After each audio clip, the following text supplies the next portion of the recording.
انہوں نے اپنے ٹائم کو نا 3 حصوں میں ڈیوائڈ کیا ہوا تھا. 4 مہینے یہ میدان جنگ میں رہتے, عبداللہ بن مبارک 4 مہینے یہ علم حاصل کرنے میں لگے رہتے تھے, اور 4 مہینے کمانے میں, بزنس. مسلمانوں نے یاد رکھو ملازمتیں نہیں کی ہیں. کماؤ پوت آدمی 4 مہینے لگا سکتا ہے تبلیغ میں یا کہیں بھی؟ ارے جو ملازم ہے, جس کا کام باس کے بارے میں یعنی آپ خود سمجھ لیں, تو وہ تو یسر جیسر میں لگا رہے گا نا. کیا خیال ہے بھائی؟ تو بزنس, سارے صحابہ تاجر تھے بھائی. اگر ملازمت کی ہے انہوں نے تو ایسوں کی ملازم بنے جن کا کوئی بڑا ویژن ہو. جیسے فوج میں بھرتی ہو گئے تو ان کا تو ویژن بڑا تھا نا کہ بھائی سرحدوں کی حفاظت. یا کوئی ڈاکٹر اگر ملازم ہے تو وہ پھر وہ بھی ٹھیک ہے کیونکہ ویژن بڑا ہے لوگوں کی صحت. لیکن یہ جو دفتروں میں صرف ویژن کیا ہے, شیمپو کی بوتلیں پوری دنیا میں تقسیم کرنا, اس شیمپو کمپنی میں آپ کیا کر رہے ہو, یہ کیا ہے بھائی؟ یہ کون سی ملازمت کر رہے ہو؟ تو کرتے رہو, چھوڑو نہیں, ورنہ اس سے بھی جاؤ گے. لیکن ایک مثال دے رہا ہوں, یہ کوئی بلند ذوق نظر نہیں ہے, سمجھ رہے ہو؟ پیپسی کولا میں مینیجر لگا ہوا ہوں میں. ابے تو پیپسی دنیا میں پھیلا کے کیا قوم کی خدمت ہو رہی ہے؟ یہ صرف کمانے کا ذریعہ ہے. تو آپ مینیجر ہو, آپ بھی کما رہے ہو, قوم کی خدمت نہیں ہے, اس سے کوئی بڑا ویژن نہیں ہے. تو دیکھو جاب کرو ایسے آدمی کی جس کا بڑا ویژن ہو, ورنہ اپنا کاروبار پھر اپنی پیپسی بناؤ, پھر زمزم کولا وہ نہ بناؤ, کچھ اور بناؤ. تو کاروبار کرو, بزنس کرو. صحابہ سارے تاجر تھے, تبھی تو اربوں اربوں روپے کے سرمایوں کے مالک تھے. اور انہیں جو زمینیں لے کے وقف کی ہیں حضرت عثمان نے, آج بھی مدینہ منورہ میں حضرت عثمان کے باغات, حضرت عمر کے باغات موجود ہیں. کتنا بڑا صدقہ جاریہ. یہ باغ بزنس سے انسان خرید سکتا ہے, جاب سے نہیں آتے باغات. جاب سے تو بیچارہ اسی پہ خوش ہوتا ہے, 1 لاکھ روپے مل گئے. آج بیگم, آج تو باس نے مجھے 1.5 لاکھ روپے دیے کیونکہ آج آپ نے مکھن زیادہ لگایا تھا.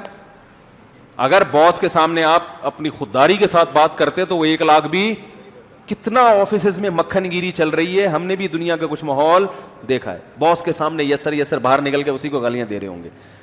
تو صحابہ تاجر تھے. عبداللہ ابن مبارک رحمہ اللہ, ہم تو جتنے صحابہ کو تابعین, امام ابو حنیفہ تاجر تھے بھائی, جہاز چلتے تھے ان کے سمندر میں.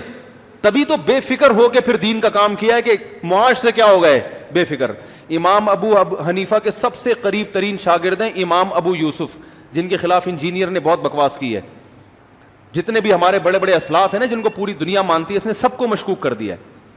تو امام ابو یوسف رحمہ اللہ تھے غریب, لیکن تھے بڑے باصلاحیت. میں تجارت کا فائدہ بتا رہا ہوں, تجارت کا.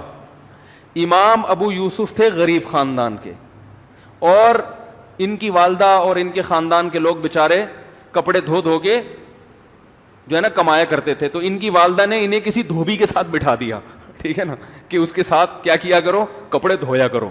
یہ تھے بڑے ذہین. تو امام ابو حنیفہ کی مجلس میں جب گئے, علم پڑھا ان سے, اور پھر استاذ اور شاگرد کا مکالمہ ہوا, تو امام ابو حنیفہ کو اندازہ ہو گیا کہ یہ مینٹل اپروچ ان کی بہت اونچی ہے اور یہ بہت کام کر سکتے ہیں دنیا میں. اب جب امام حنیفہ کے پاس آ کے بیٹھنا شروع کیا تو ان کی ماں کو پریشانی, گھر میں کما کے کھلائے گا کون ہے بھائی, کما کے کھلائے گا کون. تو وہ امام حنیفہ کے پاس آئیں, کہنے لگی بھائی میرا بچہ مجھے حوالے کرو, اس کو مولوی بنا رہے ہو, ہم نے کمانا بھی ہے, اس کو میں نے لگایا تھا وہاں, یعقوب نام تھا آپ کا. تو امام ابو حنیفہ نے بتایا اس بچے کو میرے پاس چھوڑ دو, اس کو میں روغن پستہ میں فالودہ کھانے کا ہنر سکھا رہا ہوں. اس زمانے کی بادشاہوں کی ڈش ہوتی تھی, پستے کے تیل میں نا, روغن میں فالودہ بادشاہ لوگ کھایا کرتے تھے. کہہ رہا میں ایسا ہنر سکھا رہا ہوں, کل یہ روغن پستہ میں, بولو بھائی, فالودہ. امام ابو یوسف نے یہ واقعہ پتہ ہے کب سنایا, کہ بادشاہ نے ان کو بلایا تھا اور بادشاہ نے کہا آج میں وہ ڈش کھلاؤں گا جو ہماری شاہی ڈش ہے, اور روغن پستہ میں فالودہ بنا کے بادشاہ نے آپ کے سامنے رکھا.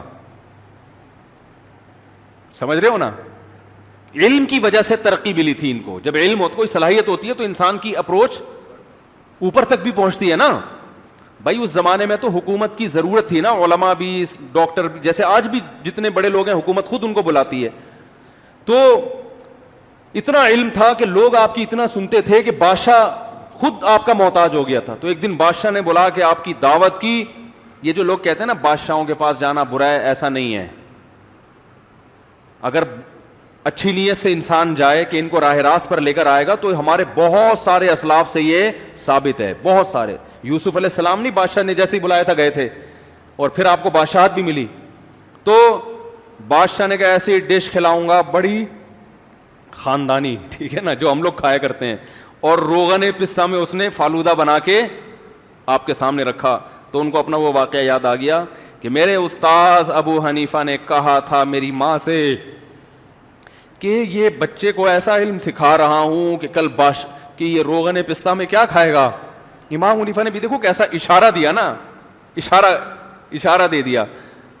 تو وہ کیا تھا, وہ ساری کفالت امام حنیفہ نے اپنے ذمے لے لی کہ بھائی معاش سے بے فکر کر دیا کہ میں اس کا خرچہ کون اٹھائے گا. اور ان کی ماں کو بھی تسلی دے دی کہ آپ معاش کی فکر چھوڑ دو. تجارت تھی نا, سمندر میں جہاز چلتے تھے, نہیں ہوتے تو وہ بھی امام صاحب کہتے اچھا میں آفس فون کرتا ہوں, باس سے کہتا ہوں کوئی تنخواہ بڑھا دو, ایک بچہ میرے پاس آیا پڑھنے کے لیے تو تھوڑا سا اس کا بھی کرنا ہے, اس کی ماں کا بھی خیال کرنا ہے. باس کہتا پہلے ادھر آؤ بھائی, روغن پستے اور فالودے کھانے کے خیالات پیدا ہو رہے ہیں, باتیں روغن پستہ اور فالودہ کی, ادھر بیٹھو. وہ آیا ہوا ہے, ٹھیک ہے نا, کسٹمر آیا ہوا ہے, پہلے اسے ڈیل کرو جا کے. وہ نہ خود ابو حنیفہ بنتے اور نہ امام ابو یوسف بنتے. Thanks for watching. Don't forget to like, comment, share and subscribe to Mufti Tariq Masood, famous scholar.